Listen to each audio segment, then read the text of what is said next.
आप देख रहे हैं गौतम बुद्धा टाइम्स, सच का साक्षी। भारतीय सेना के कुछ दिन पहले भारतीय सेना के दो वरिष्ठ हमारे फौजी, एक कर्नल कुरैशी और एक विंग कमांडर न्योमिका, इन दोनों बहादुर योद्धाओं ने मिलिट्री ऑपरेशंस की जानकारी दी, पूरे देश को दी। और मुझे भारतीय होने के नाते कर्नल कुरैशी और विंग कमांडर न्योमिका, इन दोनों ने जिस कुशलतापूर्वक तरीके से मिलिट्री एक्शंस की जानकारी पूरे देश को दी, उस पर हम सबको बहुत फ़ख्र है।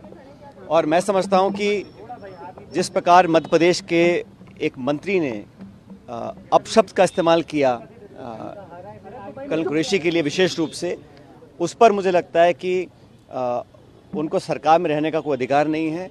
और भाजपा का जो शीर्ष नेतृत्व है, उनको माफ़ी मांगनी चाहिए कि हमारे वीर कर्नल कुरैशी, जिनकी तीसरी पीढ़ी फौज में काम कर रही है, उनके प्रति जो अनादर उन्होंने दिखाया है वो बिल्कुल अस्वीकार्य है और माफ़ी मांगनी चाहिए।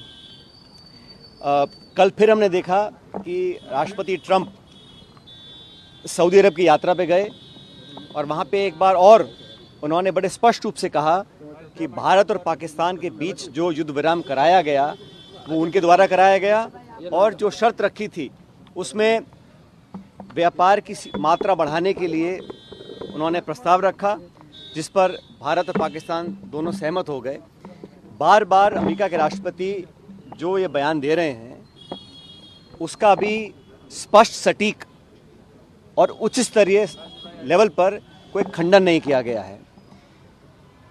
एक बात और हमने देखी कि जितनी बार भी सोशल मीडिया पर राष्ट्रपति ट्रंप ने अपना पक्ष रखा है इस पूरे मुद्दे को लेकर, उन्होंने एक बार भी आतंकवादी शब्द का इस्तेमाल नहीं किया, उन्होंने टेररिज्म का इस्तेमाल नहीं किया, उन्होंने कहीं भी पाकिस्तान द्वारा दशकों से नामी गिरामी विश्व प्रसिद्ध आतंकवादियों को जो पनाह दी है और जो भारत में लगातार मुंबई से लेकर पुलवामा और पहलगाम में जो आतंकवादी हमले हुए हैं, उस पर पाकिस्तान का जो प्रूवन ट्रैक रिकॉर्ड है, उस पर एक शब्द नहीं कहा।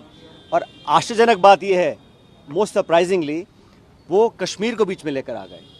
हमारे 26 निहत्थे सैलानियों को मौत की घाट उतारा गया, भारत पर आक्रमण बोला गया। बजाय इसके कि उसकी चर्चा वो करें, उन्होंने बेवजह कश्मीर मसले को हवा देने का काम किया। जो मसला बहुत पहले सेटल हो चुका, कश्मीर का मुद्दा द्विपक्षीय है, उसका अंतर्राष्ट्रीयकरण करना ये पाकिस्तान चाहता है।